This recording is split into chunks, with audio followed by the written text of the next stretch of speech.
Salam damai dan sejahtera di dalam nama Tuhan Yesus Kristus.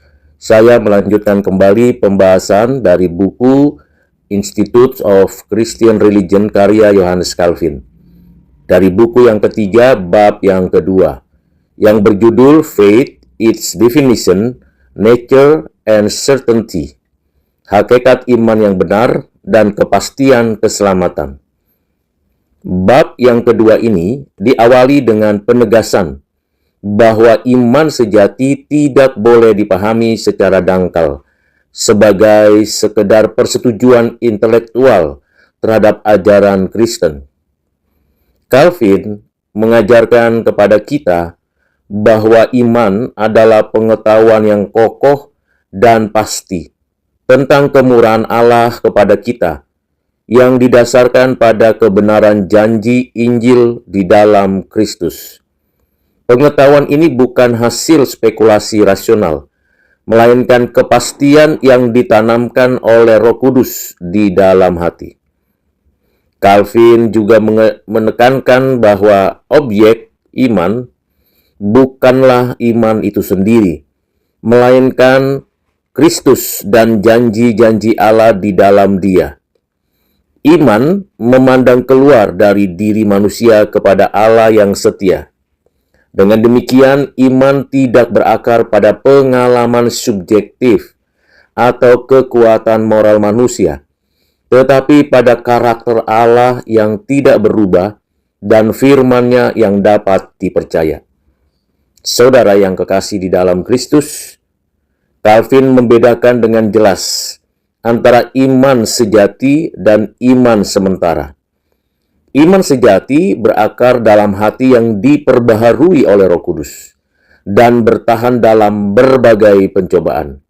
Sedangkan iman sementara muncul dari dorongan emosi atau tekanan sosial dan lenyap ketika menghadapi penderitaan. Perbedaan ini bukan terletak pada intensitas awal iman, tetapi pada asal-usul ilahinya. Calvin menjelaskan bahwa iman sejati selalu disertai kepastian, tetapi kepastian ini bukan berarti ketiadaan pergumulan. Orang percaya dapat mengalami keraguan, ketakutan, dan kegoncangan batin tanpa kehilangan iman sejati. Kepastian iman bersifat eskatologis dan dinamis, bukan keadaan psikologis yang statis. Calvin secara tajam menolak pandangan bahwa iman sejati harus selalu disertai ketenangan sempurna. Ia menegaskan bahwa iman sejati sering hidup berdampingan dengan pergumulan batin. Justru dalam pergumulan itulah iman diuji, dimurnikan, dan diperdalam. Ketegangan antara iman dan keraguan merupakan realitas kehidupan Kristen. Dalam hal ini, saudara, Calvin menekankan bahwa iman sejati berakar pada janji pengampunan dosa. Tanpa keyakinan bahwa dosa telah diampuni di dalam Kristus, iman tidak akan bertahan. Karena itu, inti iman adalah kepercayaan kepada Allah yang penuh belas kasih, bukan pada kesalehan pribadi. Injil bukan hukum atau bukan legalitas. Injil adalah fondasi kepastian iman. Saudara yang kekasih dalam Kristus, Calvin membahas peran Roh Kudus sebagai saksi internal yang meneguhkan iman. Roh Kudus bukan hanya menanamkan iman, tetapi juga memeteraikan janji Allah di dalam hati orang-orang percaya. Kesaksian Roh Kudus ini melampaui argumen rasional, sekaligus tidak bertentangan dengan firman Allah. Roh Kudus memberikan keyakinan batin yang tidak dapat dihasilkan oleh usaha manusia.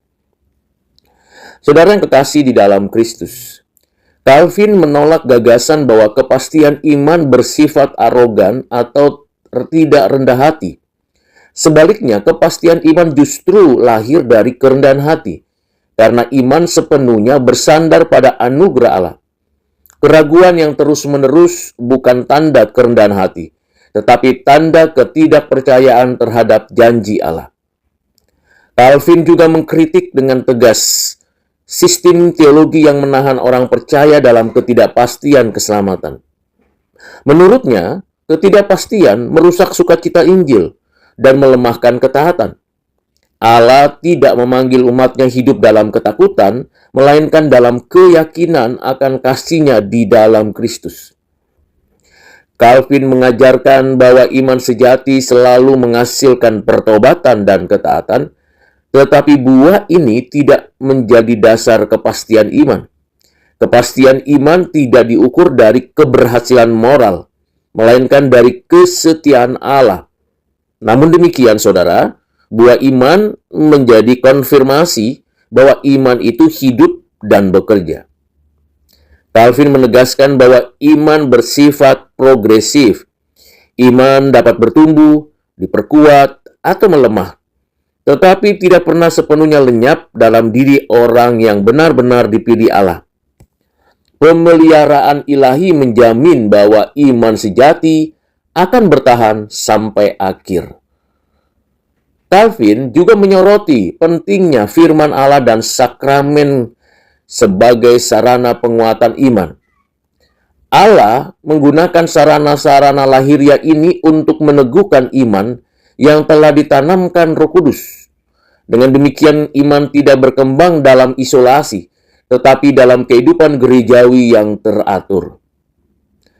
Calvin juga menekankan bahwa iman sejati menghasilkan kebebasan Kristen. Orang percaya dibebaskan dari ketakutan dan penghukuman dan dari perbudakan usaha memperoleh keselamatan. Kebebasan ini bukan kebebasan untuk berbuat dosa, tetapi kebebasan untuk mengasihi dan menaati Allah dengan sukarela dan sukacita. Calvin menggarisbawahi bahwa iman adalah dasar doa orang-orang Kristen. Karena iman mempercayai kesetiaan Allah, orang percaya dapat datang kepadanya dengan keberanian sebagai Bapanya. Doa menjadi ekspresi iman yang hidup, bukan usaha memaksa Allah bertindak. Akhirnya, saudara, pada bab yang kedua ini, kita mengakhirinya dengan pemikiran demikian. Penegasan bahwa iman sejati adalah anugerah Roh Kudus yang mengikat orang percaya kepada Kristus dan memberi kepastian keselamatan di tengah pergumulan hidup. Kepastian iman bukanlah ketenangan tanpa konflik, tetapi kepercayaan yang teguh di tengah badai, berakar pada janji Allah yang tidak pernah gagal. Setelah kita mendengar dan merumuskan secara singkat pengertian tentang iman yang ditulis pada buku yang ketiga bab yang kedua ini, saya mengajukan 3 implikasi teologisnya. Implikasi pertama, ajaran ini menantang spiritualitas yang mengukur iman dari perasaan atau keberhasilan moral. Saya dan saudara sebagai gereja dipanggil untuk menolong umat memahami iman sebagai kepercayaan kepada Allah yang berjanji di dalam Kristus, bukan sebagai kondisi emosional yang harus selalu stabil. Implikasi yang kedua, pemahaman tentang kepastian iman memberi penghiburan pastoral yang besar. Dalam dunia yang penuh kecemasan dan rasa tidak aman, Injil menawarkan kepastian yang tidak bergantung pada performa manusia. Saya dan saudara sebagai gereja Tuhan perlu menegaskan pada diri sendiri dan juga kepada orang lain bahwa pergumulan iman tidak meniadakan iman sejati. Implikasi yang ketiga, yang terakhir yang saya tawarkan untuk saudara sekalian merenungkan dan memikirkannya ialah ajaran iman yang kokoh dan pasti membentuk saya dan saudara sebagai gereja yang berani bersaksi dan setia melayani.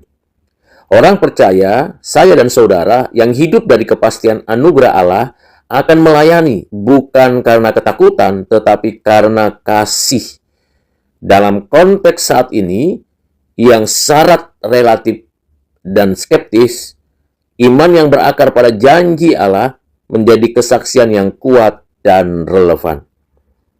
Kiranya dengan pembahasan dan implikasi yang saya tawarkan, mendorong saya dan saudara semakin menunjukkan buah iman dalam kehidupan sehari-hari oleh karena Roh Tuhan bekerja di dalam dan melalui kita. Ikuti terus pembahasan bab ketiga dan bab-bab selanjutnya dari buku yang ketiga, buku Institute of Christian Religion. Tuhan Yesus memberkati saudara dimanapun berada. Amin.